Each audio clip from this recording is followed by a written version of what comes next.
Let's see if I make sure everyone's in. Great. Hello, everybody. Welcome to the first of these workshops, which we'll talk about in just a moment. But real quick, I just wanted to make sure everyone was aware that this is being recorded, as you can see on the slide. So just as a quick disclaimer, that is for for the purposes of basically other people being able to review it asynchronously and other times. So just so you know that aware, if you don't want to turn on your camera, that sort of thing, just be aware of that. All right. If you have any questions about that or anything else at any point, just feel free to try to raise your hand in the participants thing or drop a question in chat and we'll try to catch it and respond to that as soon as we can. And Today's for workshop. anyone, if you could please mute yourself if you're not already, that would be great. Oh, yes. Thank you very much, Karen. No Um, worries. so today's workshop is demystifying the PhD. PhD, what is graduate school and what can I do to get there? That could almost be the title for the whole series in to some extent, because we'll be sort of introducing a lot of concepts today and a lot of things to maybe think about that hopefully that we will also sort of revisit and develop, or that you may think about as we continue through following workshops if you attend those as well or watch the recording. Um, this is all part of the, oh, sorry, slide 3. Um, just switching to that. This is all part of the larger UR2 PhD program. It's associated with the resources there. We have a series of workshops with them. But this particular one is, this series is about applying to grad school specifically or in particularly PhD programs. And yeah, today again, we'll be talking about demystifying the PhD. My name is Dr. Daniel Gardner, slide 4. My name is Dr. Daniel Gardner. I am a lecturer in computing and game design at the School of Computing, Engineering, and Technology at Robert Gordon University in Aberdeen, Scotland. I've been here for about a year, but before that, I was based in California. I worked at a few institutions as well there. I got my PhD in 2021 from University of California, Irvine. I study inequitable interactions with digital media and technology, so primarily in human-computer interaction. And I study a lot of the interfaces and interactions that are around video games and other digital media, such as controllers, access controls, character creation, a bunch of other stuff. And then Karen? Hi, everyone. My name is Dr. Karen Arcos, and I am currently a research associate in the psychology department at University of California, Santa Cruz. And I've been with that position for about almost 2 years now. And in that role, I study how adults learn and remember effectively, both in person and online. And I mainly do this using quantitative research methods more often than not. And I'm also really passionate about serving underrepresented communities. So we can go to the next slide. Great. So again, this is the first workshop, so we're going to cover a lot of sort of introductory material, as that might suggest. By the end of today's session, though, you should be able to understand at least a bit more than you do already about our own sort of, well, you want to understand our journeys, but you'll be able to understand a little bit better about our journeys to graduate school, getting a PhD, and what that meant for us. You'll also be able to refine your understanding of the nature of PhD programs themselves. There can be a lot of misconceptions associated with these programs and what they mean and what they're like. And getting a better understanding of what they are and actually what they're like can help you sort of with your applications, even if it's not directly in the same way that sort of direct advice is on materials. We're going to discuss some of the personal, practical, and structural shifts that occur when shifting from undergrad or even perhaps master's to a PhD program, because again, that can inform your application process. We're going to compare the pros and cons of pursuing a PhD at different times and at different institutions, and we'll develop hopefully a sense of the following workshops that will continue over the next several weeks, and the overall content that we'll be delivering in those. Slide 6. Um, so I put this is my path to grad school. I put a lot of words on this slide so that I could, instead of telling you a long story, I can tell you a short story, which is that I had a unconventional path to both academia and my PhD. I graduated high school in 2001, so I've been out of high school for quite some time. It took me about oh, sorry, hold on. Oh, never mind. Yes, and just FYI, in case you haven't noticed in chat, Julia is dropping a sort of helpful chat that Q&A is enabled for the meeting. So if you have questions, you can drop that Q&A function, which is on Zoom meeting. Uh, I don't know if Julia will prohibit this, but I don't actually mind if you drop stuff in chat as well. I try to keep an eye on that, and I can sort of help sort of digest that as well. But the Q&A function is made for it, so I do appreciate you if you use that first. Anyway, sorry for that. Saw that message and wanted to address it. But anyway, yeah, so I was not able to go immediately to a four-year institution. So it actually took me about 10 years before I was able to actually get my bachelor's. And that was in anthropology for reasons that I won't go into, but I enjoyed it essentially, but there's more to it than that. But when I went to school, I realized, oh, well, there were in the US, we have these opportunities for funded PhDs. I had never really had the opportunity to get that level of support for my education, and so that sounded really attractive to me, and I decided to pursue that. It took me 3 years to get into a PhD program, so 2 years of hurtful rejections before I finally got into a PhD program. I did doing the kind of research that I wanted. Um, I had to do a master's in the middle of there and do some other odd jobs. But yeah, so my journey was a bit irregular, a bit lengthy, and sort of I really never stopped working before or during. I just sort of was that was a big part of my experience was basically socioeconomic dimensions of why it's hard to do a higher education. Next slide for Karen. Thanks, Dan. So, in terms of my path to graduate school, mine was pretty traditional, for the most part. It wasn't. So I graduated high school a lot later than Dan in 2000. But Ouch. sorry. It's fine. I got a lot of mixed messages about whether or not to continue on in my education in terms of whether or not to attend a university immediately after high school or to attend a community college, and then transfer to a four-year university. So this happened, I think, in part. For those who don't know, I'll let you all know now. This will come into fruition more later as I share more about my journey. I am totally blind. So what that means is, in my case, all I can see from both my eyes is light. And so the messages I got from staff when I was in high school, some staff was supportive, okay, go ahead, apply to university.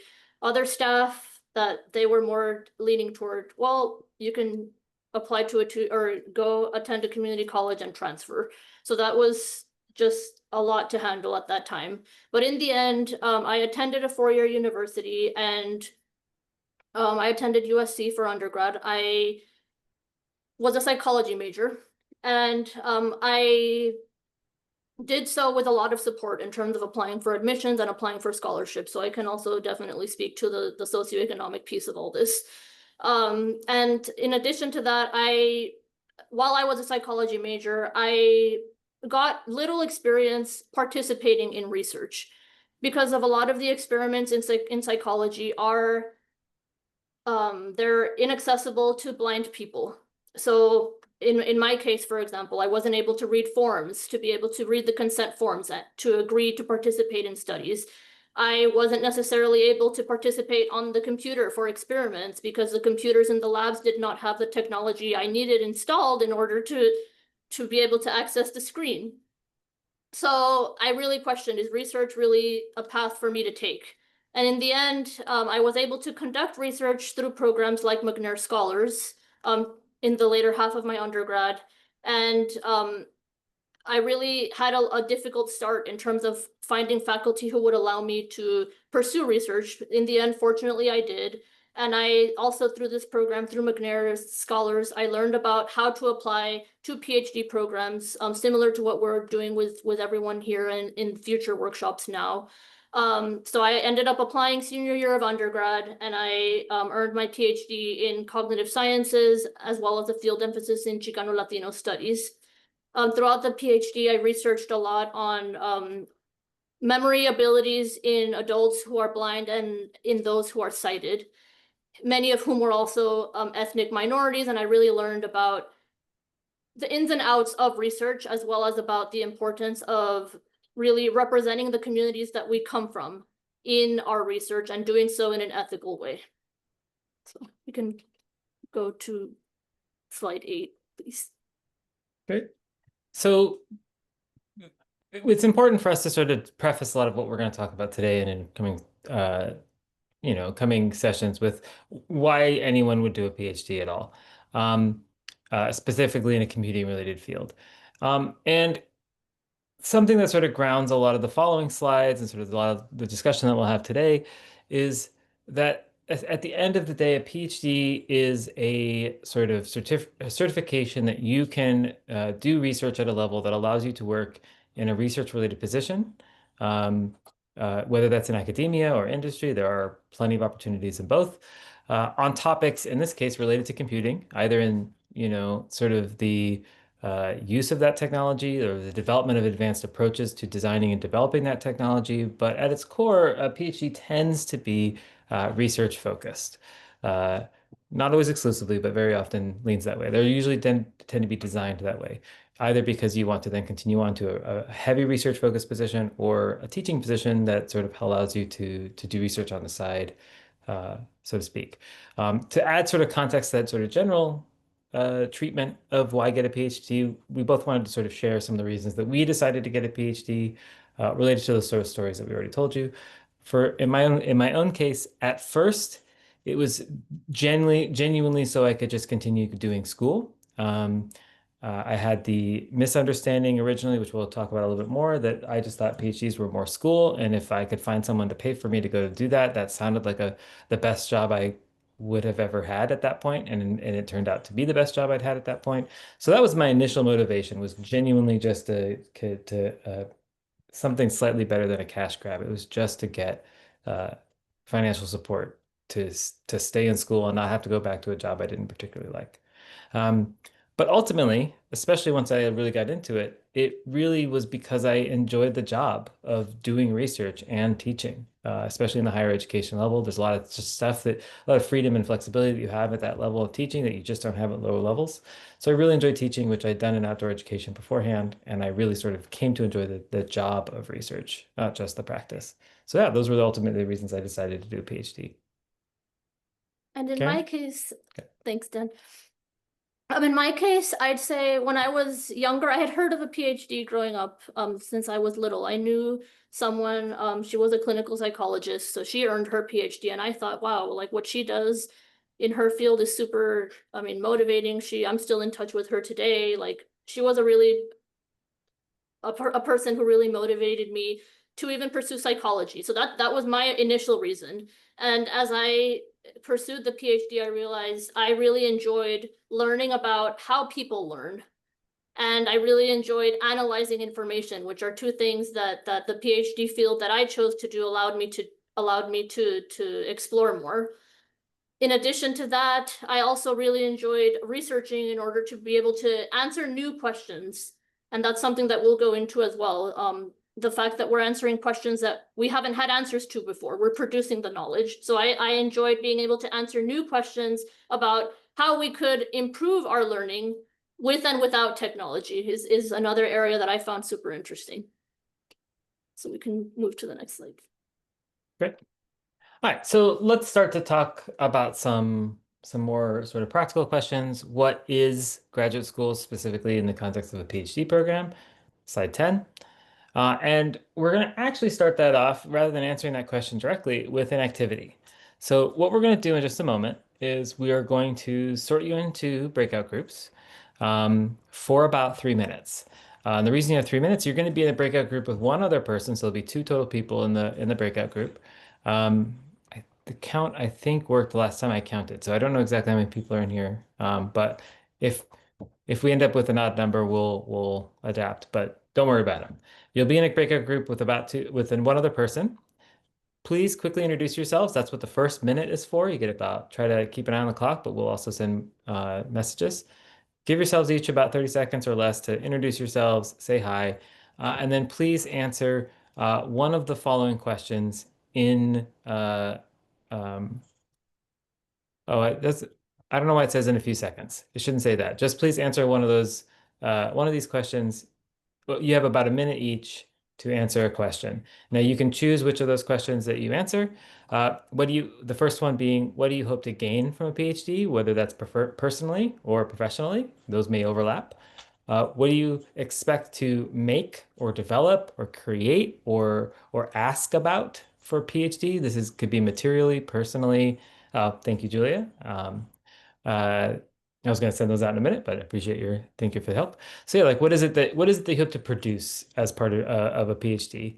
And how do you think a PhD program differs from your experiences with education so far? This primarily maybe reflecting on undergrad, but it doesn't have to be. This can be reflecting on your experiences with education.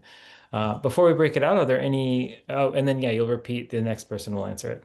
The second question. We'll repeat you in another breakout group. Sorry, with where you'll do the same thing. Try to answer a new question with a new person.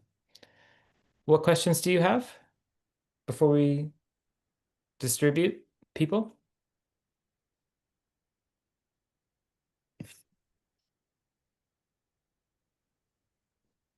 Okay, I don't see any questions, although my little menu is not popping back down again for some reason. There we go. Great. So I'm not seeing any questions. So yeah, and then let's put you into breakout groups.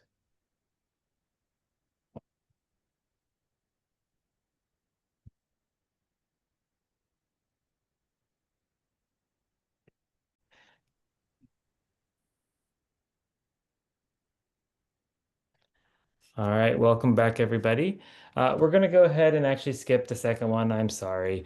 But what we are going to do instead of doing the second breakout group, unfortunately, we had some people drop out, so we want to make sure everyone doesn't get matched by themselves and is lonely in a breakout room. But what we'll do instead is if you can, I don't remember what the directions were for the waterfall thing, but if you could. If anyone would like to share, it can just be in chat. You don't have to unmute your mic. And if you do want to say it verbally, that's great. If you could raise your hand or do the Q&A function. But also, if you just want to drop it in chat, that's okay. But I'd like to hear if you got a response that somebody else said to a question that you thought was really insightful or interesting, or something that you hadn't really thought of. If you could share that with us, you don't have to say who it was that said it. But we would love to hear that.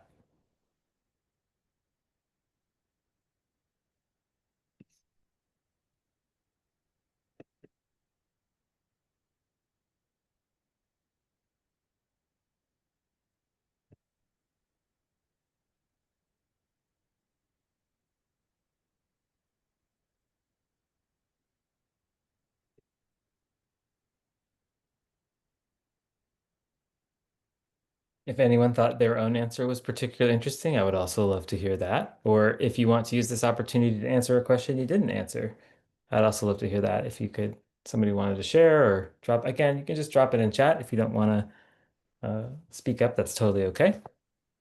I can speak. Sure. Hi, my name's Zinni. Hi, And nice to meet just you. nice to meet you too.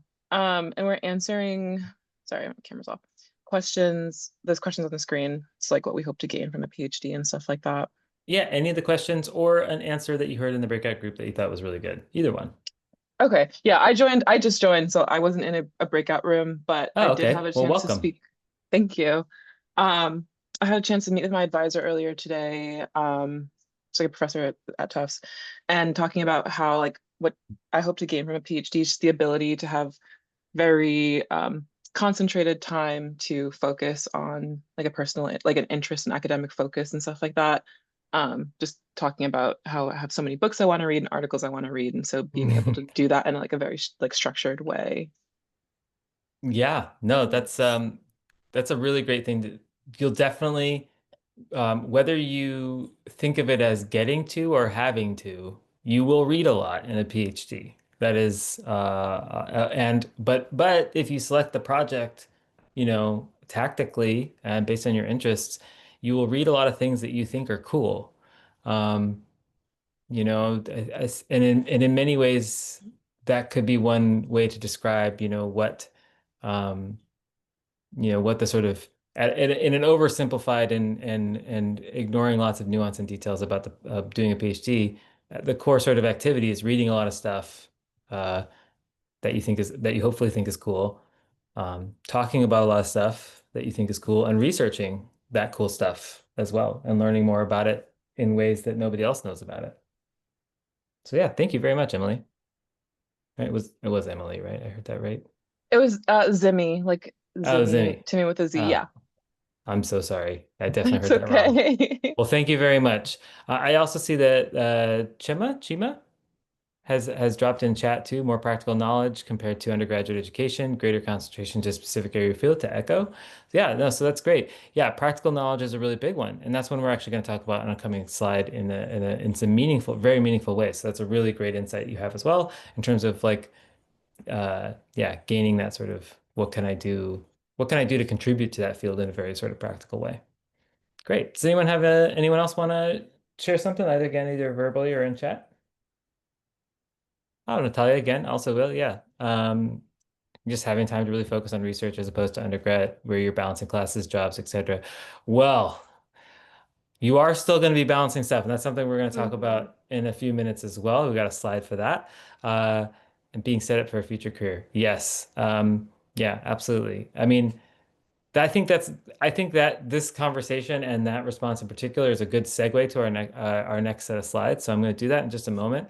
But I did want to say I know that some people are less inclined to do breakout sessions as we sort of just learned, and it may not seem immediately clear why questions like this have to do with a sort of larger workshop series about like improving your applications and that sort of thing on a practical level.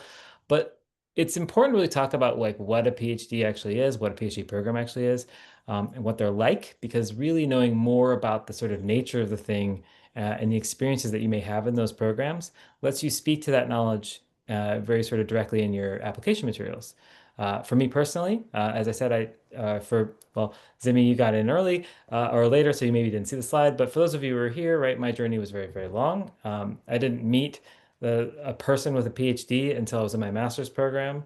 And my preconceived notions of what a PhD was just more school, right? It's just hard school, long school, more school.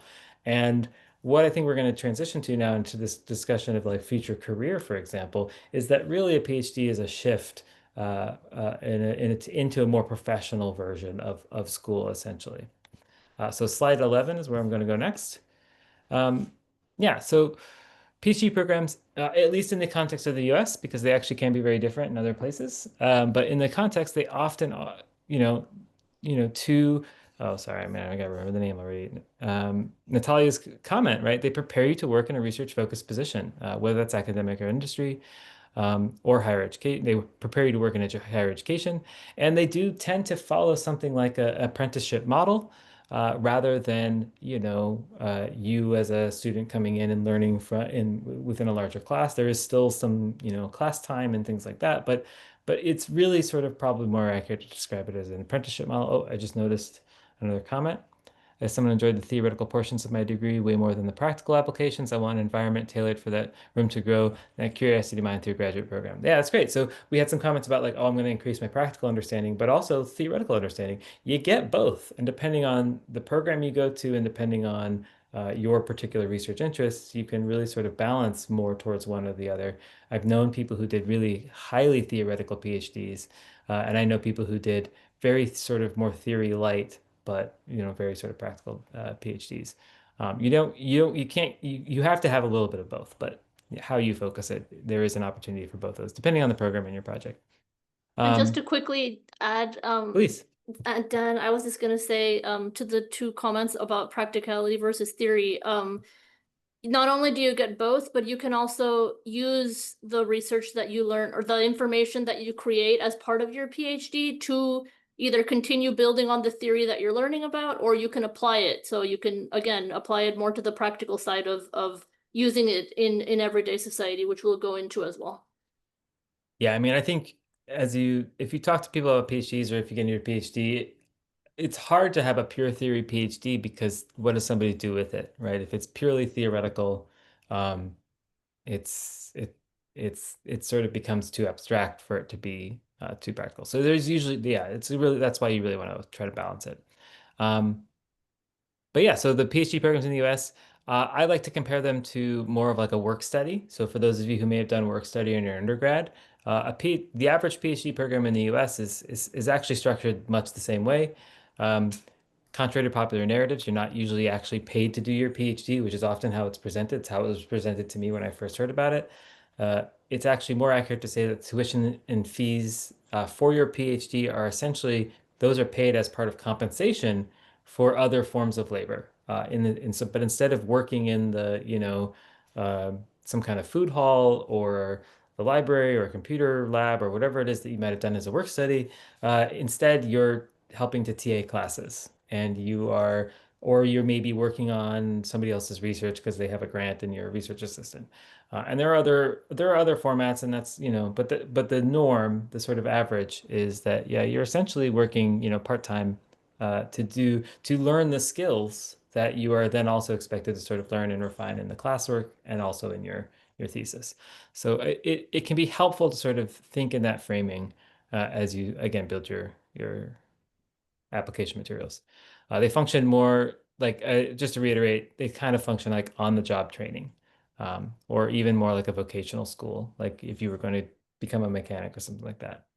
And again, these as it says at the bottom in the notes, though, these structural characteristics are common, but plenty of exceptions do exist, particularly if you can get some sort of external funding or other sort of scholarships types of stuff. Those sorts of fellowships and funding can make it so that actually you never work as a TA unless there's a programmatic requirement or things like that. And so that balance of what you do in return for that compensation may change. Um, and the other big note, and this is a kind of a big note to really emphasize, is that boundaries between school and work, dimensions of a PhD program, are complex. And the way they manifest can vary by the person, by the program, and they can often blur. And so you really thinking about that very intentionally and with your eyes open is really, really valuable. And being able to speak to those different sort of competing commitments as part of a PhD program is also really, really helpful. All right, next slide. What does this mean in practice? Essentially, this is thinking about what is your job as an undergraduate or even a master's student versus a PhD student. But I'm going to hand it over to Karen for this one. This is slide 13. Awesome, sounds good. Thanks, Dan. So on this particular slide, we're going more over the differences between what you have all done or are doing as undergraduates versus what you can expect to do, if any, for those that go the PhD route. So in terms of being in an undergraduate program, you're expected to justify, like, why do you think certain knowledge and skills are important? As a graduate student, you need to justify why certain knowledge and skills are important versus as an undergraduate student, you're, for example, given assignments, you're expected to read the assignment and remember the information. So you're using previously known knowledge. So you're the customer. As an undergraduate, you're taking information that others already produced and applying it in some way. An undergraduate degree, it takes about 3 to 5 years to complete, and you're paying your way through school, and as you're paying or someone is paying for you, you're gaining access to university resources, you're gaining access to classes, and you're also demonstrating understanding of knowledge that others have created. That's what you do as an undergraduate versus once you step into a PhD, in a PhD program, you're shifting. So instead of being a consumer of existing knowledge, you're the one creating knowledge. So you're producing new knowledge. You're more becoming like, you could think of it like an intern for anyone who's done an internship. You're working to create new knowledge. And these PhD programs can take anywhere from 4 to 6 years.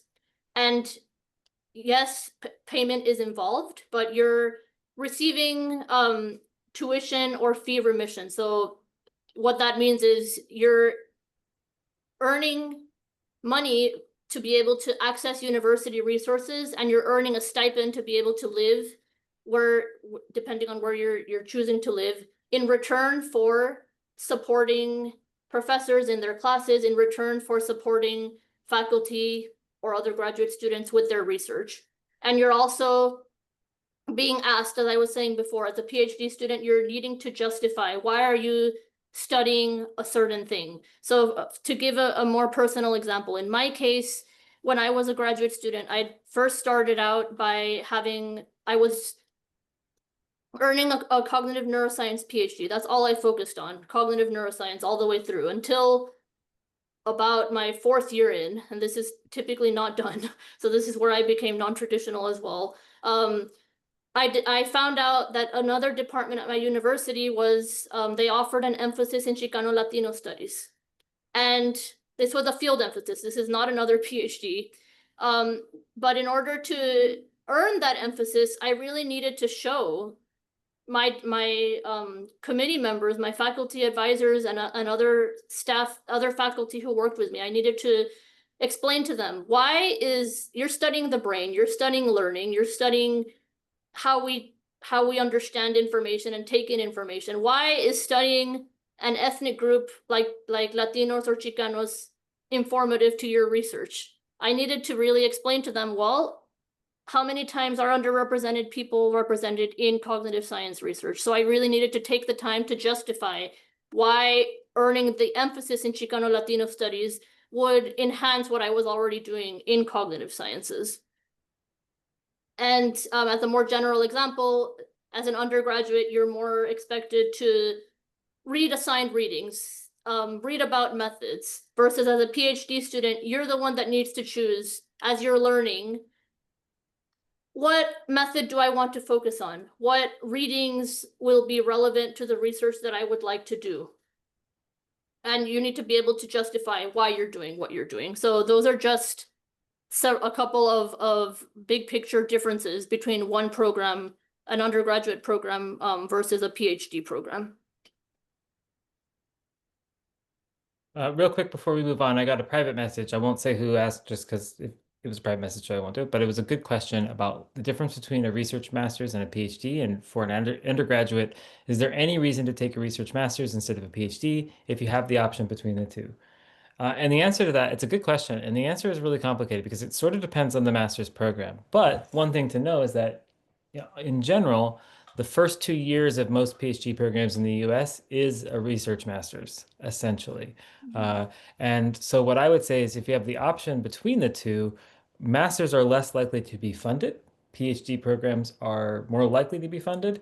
If you think you are, if you're, there's even a chance you might want to do a PhD, you might as well, and they are accepting you, then it's often a very good choice to do that because worst case scenario, after the first 2 years, if you're like, you know what, I've now decided that a PhD will destroy me for one reason or another, there is a sort of, there's often an option to leave with a master's. There are other sort of context dependent responses to that question that can potentially vary greatly based on the, again, on the master's program and the topic and the discipline. But I would say from a programmatic level, the PhD is going to involve much deeper, longitudinal, better supported levels of research, whereas a research master's often is going to be more cursory, but not necessarily. There are exceptions, but it's going to generally be more cursory. Instead of coming out with several papers, you're lucky to have one, if that matters to you in terms of what you want to do afterward. So yeah, I would say that's the not so short answer, but I hope And that's quickly, helpful.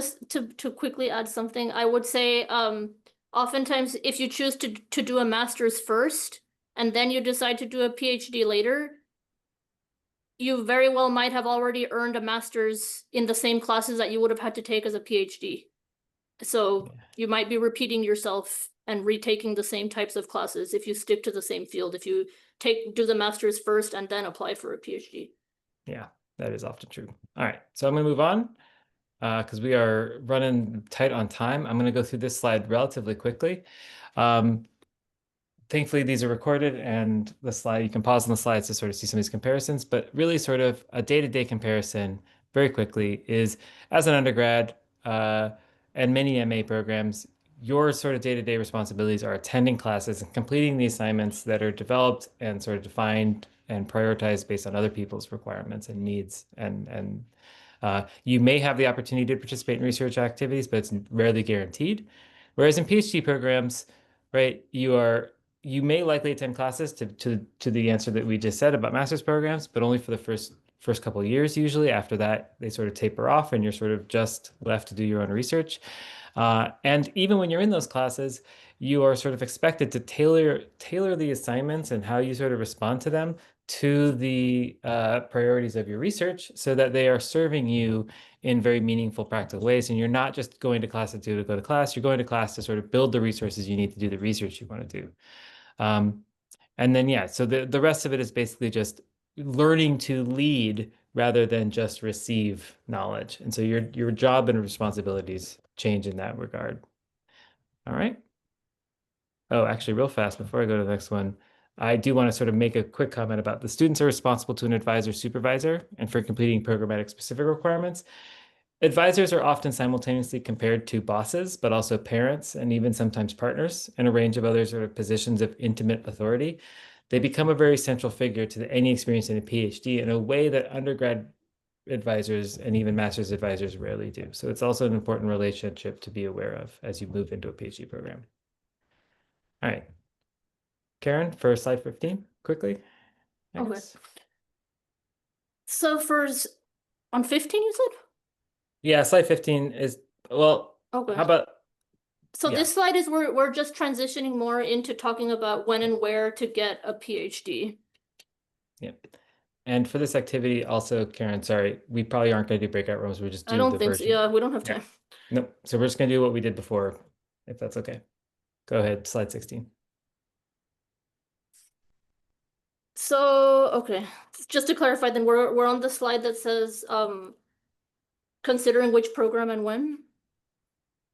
No, Or are we gonna we can do the activity, just we're not going to go into breakout rooms. We'll Okay, just sounds ask good. it. So we can just take a moment right now. I'll read through these questions. We wrote out a couple of questions for you all to think about. And if you can please either put into the chat or feel free to unmute to share a little bit about what discipline or type of PhD program would you be looking to apply to? Or you can answer the question of what are you looking for in a PhD program and why are you looking for that? Or another option is, what are 3 things in your life right now that usually bring you happiness? So you can feel free to take a look at these questions and unmute or put in the chat or the Q&A what your answer might be.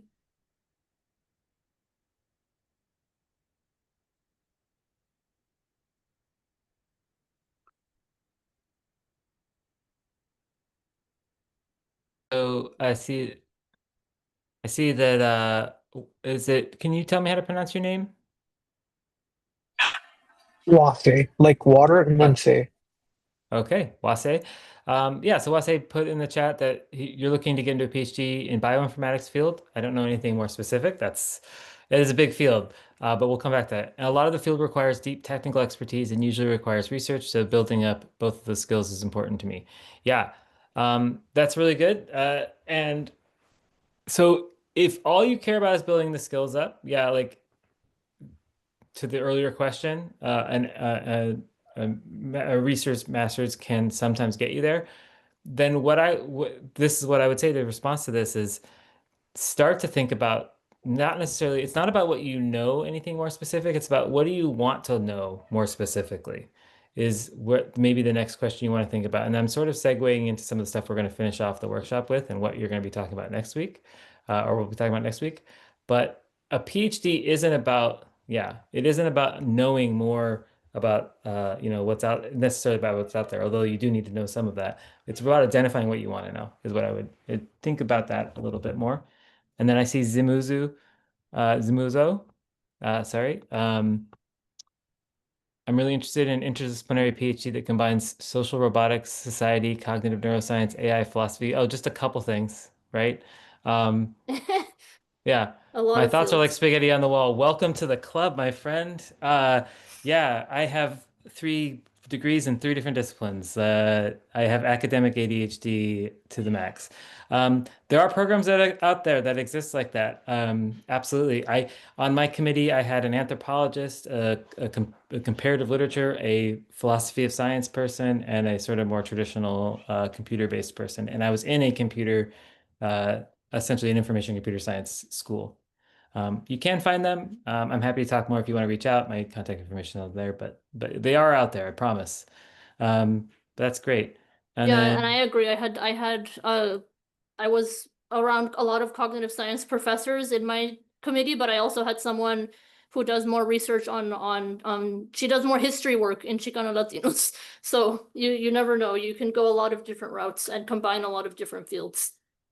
yeah, and I'm going to combine there's a couple more responses that look really good about increasing sort of bolstering qualifications for more technical research lab work, of course. Cryptography and security, excellent, awesome. I have a background in security, so that's good. Um, yeah, Someone also work that mentions cognitive neuroscience and AI. So yeah, yeah. that's definitely two fields that you can combine. Yeah, and the computer science, particularly work that genuinely interests you, that is really important. Like you want to be if you're working on research that genuinely interests you, that will really sort of help with the PhD. So, um, I unfortunately really have to move us along. I really was hoping we could spend some more time on this one, but we are quickly running out of time. So I'm going to jump ahead to slide 17. Um, And I'm going to quickly go through this as well, keep it relatively short. These are questions that you should also sort of think about, which is as you're sort of deciding which program and when, the answers to the questions on the previous slide begin to really matter. All the answers that you dropped in the chat about the sort of interests, about the skills development, the priorities, those are all really important. Nobody gave an answer to 3 things that make your life happy right now. That may seem like it's a sort of joke question in that list, but it's actually really, really important because as we talk about next week, and as there's a question here, right, when you look at programs, you should be looking at, are they going to help you develop the skills you need? Are they going to help you pursue the topic that you're really interested in? Those sorts of things. But also, if you're going to be there for 4 to 7 years, is it in an area where you can be happy and that you can live for 4 to 7 years, uh, for one reason or another? These are questions you want to think about. Um, Looking at the people that are in that department, who do you think can be your advisor? Who might be on your committee?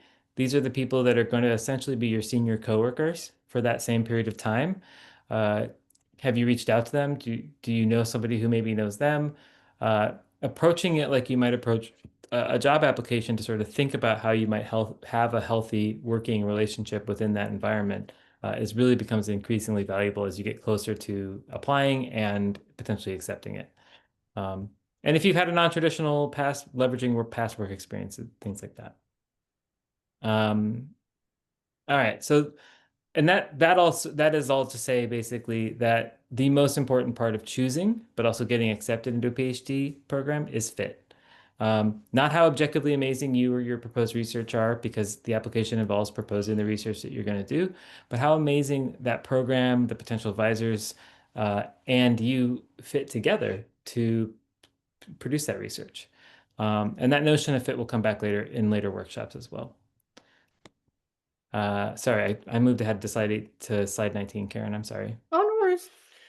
So in terms of what we can expect in future weeks. So in future weeks, we'll be talking more about what potential skills and programs you would be interested in applying to, how you actually can apply, so what the application process looks like, as well as how can you make a strong personal statement? How can you write a strong statement of purpose? These two phrases might sound similar.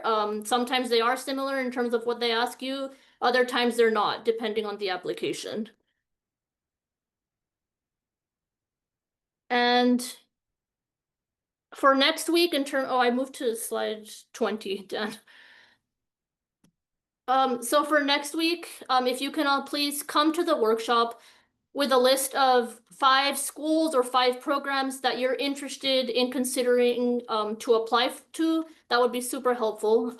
Because we'll be using that information to build on to the future topics that we'll be talking about. So the more you bring to the workshop in terms of your personal reasons for wanting to apply, the more we can tailor these workshops to fit your interests. And then I'm on slide 21 now. So in terms of feedback, we can definitely please use your feedback as we develop these workshops. So we would really appreciate if at the end of the workshop, you can take less than 5 minutes to answer about 5 questions that we have. It's a 5-question survey.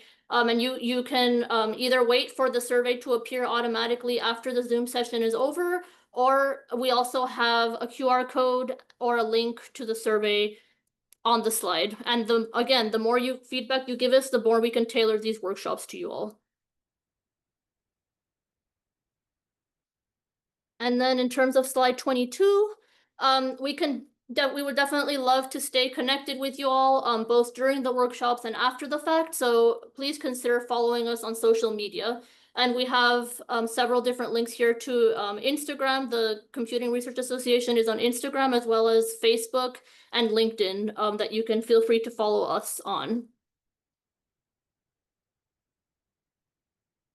And we are actually early. We have about 5 minutes. So before we end the session, we're happy to take any questions that you all might have in terms of what we just covered. I know that we went through a ton of information in very little time. So if you'd like to pop questions in the chat, or feel free to unmute and ask, definitely. I see that there's a question in chat. Will there be a recording of this workshop? Yes, every workshop as part of this series will be recorded. We will post the link to that recording on our webpage under the undergraduate researchers page. There is a specific tab for the graduate school application workshop series. We'll be posting it there. You can also find it directly on CRA's YouTube page.